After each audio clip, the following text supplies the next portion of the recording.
Bonjour, j'espère que vous vous portez bien. Alors aujourd'hui, je voudrais discuter avec vous une maladie qui est neurodégénérative et handicapante, c'est la sclérose latérale amyotrophique, ou bien elle est dite aussi la maladie de Charcot. Alors, la sclérose latérale amyotrophique, c'est une maladie qui est neuromusculaire. Elle se caractérise par la mort progressive des neurones moteurs. Ce sont les motoneurones. Et la perte de ces motoneurones entraîne une faiblesse et une amyotrophie des différents muscles striés squelettiques. D'accord? On a deux types de motoneurones. On a les motoneurones centraux et les motoneurones périphériques. Et la dégénérescence de ces deux types provoque une perte de transmission d'informations entre le cerveau et les muscles. Et donc, les muscles ne vont pas se contracter et ils vont s'affaiblir. Euh, Cliniquement, il y a plusieurs signes cliniques qui peuvent apparaître en fonction du stade de la maladie. Parmi les signes qu'on peut trouver, c'est la paralysie de différents muscles, la paralysie des muscles des bras, comme le biceps et le triceps, la paralysie des muscles de la cuisse et de la jambe, hein, le quadriceps, les ischio-jambiers, le jambier antérieur et postérieur, etc. La paralysie des muscles de la face et aussi les muscles respiratoires et notamment le diaphragme. Et dans la plupart des cas, hein, chez presque 60 à 60% des cas, la maladie débute par une atteinte et par une faiblesse des muscles des deux membres. Ça veut dire les muscles des membres supérieurs et inférieurs. C'est ce qu'on appelle la forme spinale. Et dans cette forme, les membres peuvent devenir flasques en cas d'une atteinte qui est prédominante au niveau des motoneurones périphériques, et le contraire, hein, les membres peuvent devenir spastiques et rigides lorsque les motoneurones centraux sont les plus touchés. D'accord? euh, Donc, la forme la plus fréquente et la plus courante, c'est la forme spinale. Et dans les autres cas, ça veut dire presque 30% des cas, la maladie débute par une atteinte au niveau des troncs cérébrales, ce qu'on appelle la forme bulbaire. Et dans cette forme, le patient trouve une difficulté à articuler et à déglutir. D'accord? La sclérose latérale amyotrophique ou bien la maladie de Charcot, c'est une maladie qui est très rapide dans sa progression, hein, elle se caractérise par une évolution qui est très rapide et elle s'aggrave progressivement pour donner des contractures musculaires et des raideurs articulaires. Et après, on constate l'apparition d'autres signes, hein, surtout dans les stades avancés, dans le stade gravataire, d'autres signes qui peuvent apparaître, tels que les troubles cognitifs, les troubles de comportement et aussi les troubles de coordination, surtout les ataxies locomotrices. Ça veut dire lors de la marche, le patient n'arrive pas à garder son équilibre lors de la marche et n'arrive pas à marcher correctement. D'accord? Donc, généralement, il y a deux formes cliniques de la sclérose latérale amyotrophique. La première forme, c'est la forme spinale et la deuxième forme, c'est la forme bulbaire. La forme spinale arrive suite à une atteinte des motoneurones centraux périphériques et dans la forme centrale précisément, on peut détecter un syndrome pyramidal. Hein, le syndrome pyramidal peut s'ajouter au tableau clinique.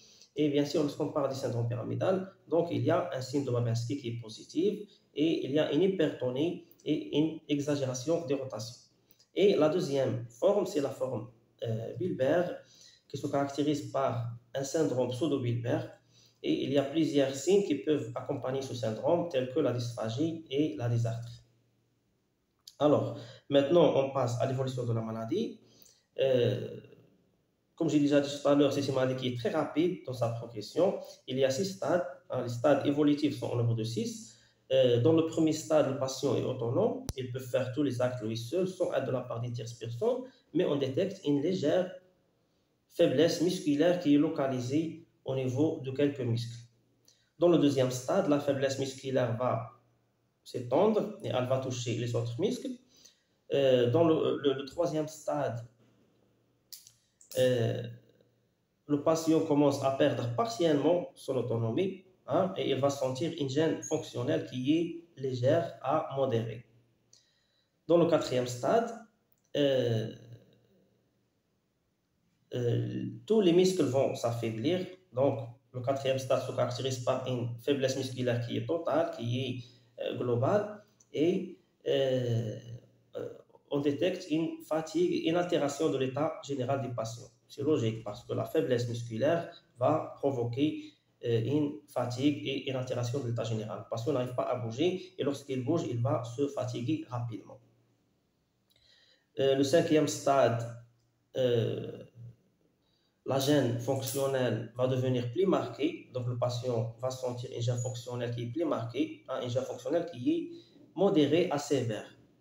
Dans le troisième stade, la gêne fonctionnelle est légère à modérée. Et dans le cinquième stade, la gêne fonctionnelle est modérée à sévère. Et le sixième stade, c'est le stade gravataire.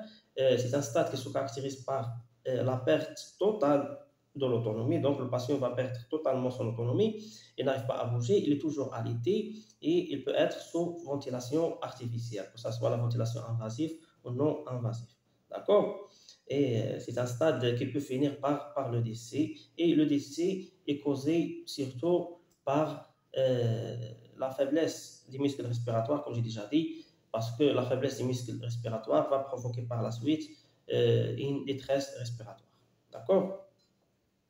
Donc, c'est une évolution qui est très rapide. Maintenant, on passe à ce qui nous concerne, c'est la rééducation. Bien sûr, la kinésithérapie occupe une place importante dans la prise en charge de la sclérose latérale amyotrophique. Et dans la première séance, on fait un bilan global, comme tous les autres cas. On doit examiner notre patient. On commence par l'anamnèse et l'interrogatoire avec le patient si le patient est conscient, s'il est capable de coopérer et de parler avec le kiné. Après, on fait un bilan articulaire, on fait un bilan musculaire, on fait un bilan de la douleur pour chercher la localisation de la douleur et le type de la douleur, ça veut dire l'origine de la douleur, est-ce qu'elle est d'origine articulaire ou musculaire, etc. On fait un bilan fonctionnel. Le bilan fonctionnel nous permet d'évaluer l'incapacité du patient pour faire les gestes de la vie courante. On peut mettre en œuvre l'échelle simplifiée de l'autonomie. Si on détecte une gêne fonctionnelle, le patient n'arrive pas à faire quelques gestes, ça veut dire que la maladie commence à s'aggraver. Il est dans un stade qui est un peu avancé. Et si on trouve que le patient est autonome, il peut faire tous les actes lui seul, ça veut dire que la maladie vient de s'installer récemment. Aussi, parmi les bilans qu'on fait, c'est le bilan neurologique. On a la sensibilité et la tonicité, ça veut dire la spasticité. Pour la sensibilité, on a la sensibilité superficielle et proprioceptive. Et pour la spasticité, on peut évaluer la spasticité par l'échelle d'Ashworth ou bien l'échelle d'Ashworth étagée. Et il y a aussi, parmi les bilans qu'on fait, c'est le bilan respiratoire. Ça, c'est très important parce qu'on a déjà dit qu'il y a une faiblesse des muscles respiratoires tels que le diaphragme et les intercostaux, etc. Donc, on doit chercher les signes fonctionnels qui peuvent accompagner les maladies respiratoires telles que la dyspnée, la toux, l'expectoration, l'hémoptysie, les signes de l'hypoxémie et de l'hypercapnie et les signes de la détresse respiratoire, etc. Donc, généralement, on doit examiner notre patient durant la première séance et les résultats nous orientent vers un protocole qui est plus précis. Parce que normalement, on ne peut pas parler d'un protocole qui est fixe et qui est commun chez tout le monde. Pourquoi? Parce que chacun est différent à un autre. Et les signes cliniques que je viens de citer maintenant se diffèrent d'un cas à un autre. Il y a des patients qui se présentent avec une dysphagie, par exemple, avec une faiblesse musculaire, mais ils ne présentent pas une ataxie, par exemple. Il y a des patients qui sont ataxiques, mais ils ne présentent pas des troubles de la déglutition. Il y a des patients qui sont flasques, ils présentent une plasticité au niveau des membres supérieurs et inférieurs à cause d'une atteinte qui est prédominante au niveau des motoneurones périphériques, comme j'ai déjà dit. Et il y a des autres qui sont spastiques et qui présentent une spasticité à cause d'une atteinte qui est prédominante au niveau des motoneurones centraux. Ce n'est pas la même chose. Raison pour laquelle on ne parle pas d'un protocole qui est fixe et qui est commun chez tout le monde. Chaque cas est différent à un autre. On travaille selon le stade de la maladie et selon l'atteinte, le niveau de l'atteinte et aussi selon les signes cliniques. Parce que déjà, la kinésithérapie, c'est un traitement symptomatique. On traite les signes. Il ne faut pas mélanger entre le traitement de fond et le traitement symptomatique. Le traitement de fond, c'est par exemple, lorsque le médecin prescrit des antalgiques, des anti-inflammatoires, des corticoïdes, des antidépresseurs, etc. Et la kinésithérapie, c'est un traitement symptomatique. Par exemple, lorsqu'on parle du syndrome grippal, le syndrome grippal, on a la fièvre, on a la toux, on a l'écoulement nasal, etc. Donc, le médecin donne, par exemple, un antitussif contre la toux et donne un antipyrétique contre la fièvre, par exemple. Donc, ce sont des traitements symptomatiques. Et le traitement de fond, c'est quoi? C'est l'antibiotique qui va tuer soit le virus, soit la bactérie, staphylocoque doré ou bien streptocoque, etc. Donc, il faut différencier entre le traitement médicamenteux, le traitement de fond et le traitement symptomatique. Pour la kinésithérapie, bien sûr, c'est un traitement symptomatique. On traite les symptômes tels que la spasticité, les troubles de la déglutition, la faiblesse musculaire, la douleur et les troubles de coordination, les ataxies, etc. D'accord? Donc, brièvement, on peut résumer le rôle de la kinésithérapie dans 6 points importants. Ce n'est pas un protocole, mais ce sont les actes qu'on fait selon l'état de chaque patient. Le premier point, c'est quoi? C'est la sédation de la douleur. Parce que 50% des patients se présentent avec des douleurs et les douleurs sont causées surtout par la spasticité et par les crampes. Et dans ce cas, on fait un massage antalgique et on fait la mobilisation passive. La mobilisation passive peut être effectuée dans un but sédatif et on peut utiliser l'électrothérapie antalgique dans ce sens, etc. Et s'il y a des douleurs rachidien, on peut également les calmer par la rééducation posturale. Quoi d'autre? Le deuxième point, c'est la lutte contre les troubles circulatoires et trophiques, parce que l'inactivité et l'immobilité peut être la cause d'une stase veineuse et, euh, et d'un œdème périphérique. Dans ce cas, on peut faire un massage circulatoire et on peut faire aussi le drainage lymphatique en cas de besoin, que ce soit le drainage lymphatique manuel, ça veut dire la manœuvre d'appel et la manœuvre de résorption, et aussi le drainage lymphatique instrumental à l'aide de la pressothérapie. Et on doit conseiller le patient de positionner son membre, le membre qui est atteint, dans une bonne position, dans une position qui aide à vider les vaisseaux sanguins et donc limiter et réduire les troubles circulatoires, comme par exemple la position des clés. D'accord? La troisième chose, c'est la lutte contre la spasticité. Donc, on doit utiliser tous les moyens qui sont disponibles et qui sont autorisés pour lutter contre la spasticité, comme par exemple la cryothérapie, comme les exercices des étirements et les techniques d'inhibition. Il y a aussi la balnéothérapie, pourquoi pas. Le patient doit subir des séances d'hydrothérapie dans un centre qui est sophistiqué de haute performance, un centre de balnéothérapie, d'hydrothérapie, parce que la mobilisation en piscine ou bien dans une baignoire qui est large avec une eau tiède, 30 à 35 degrés maximum, permet de limiter et de réduire la spasticité, surtout chez les patients qui souffrent d'une maladie neurologique d'origine centrale. D'accord?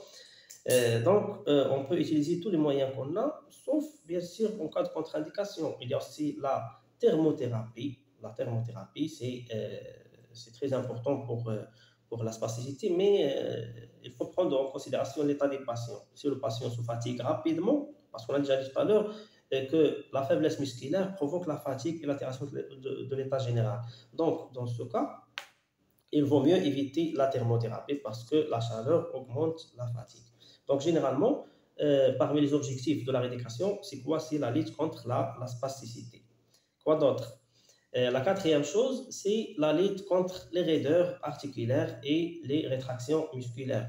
Le kiné doit également assurer l'entretien de l'amplitude articulaire, des articulations qui sont atteintes.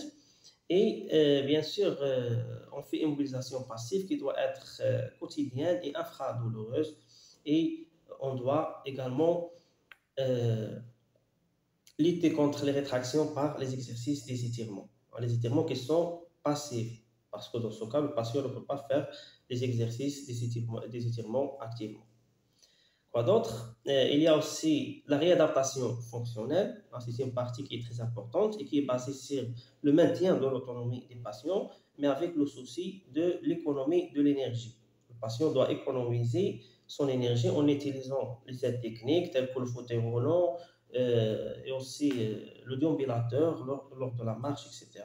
Et il y a plusieurs types d'appareillages qui ont également une place dans cette prise en charge et notamment les orthèses. Quoi d'autre? Aussi parmi les objectifs de la rééducation et les axes qu'il ne faut pas les oublier, c'est quoi? C'est la kinésithérapie respiratoire, hein? La lutte contre les troubles respiratoires. Donc, le kiné joue un rôle très important dans la lutte contre les troubles respiratoires. On met en œuvre les techniques de drainage bronchique et les techniques d'aide manuelle à la toux. On provoque la toux par le pouce. On met une légère pression avec le pouce sur la fourchette sternale pour provoquer la toux. Donc, généralement, on a parlé de la sédation de la douleur et la lutte contre les troubles circulatoires et trophiques, la lutte contre la spasticité, la lutte contre les raideurs articulaires et les rétractions musculaires et la réadaptation fonctionnelle et aussi la lutte contre les troubles respiratoires.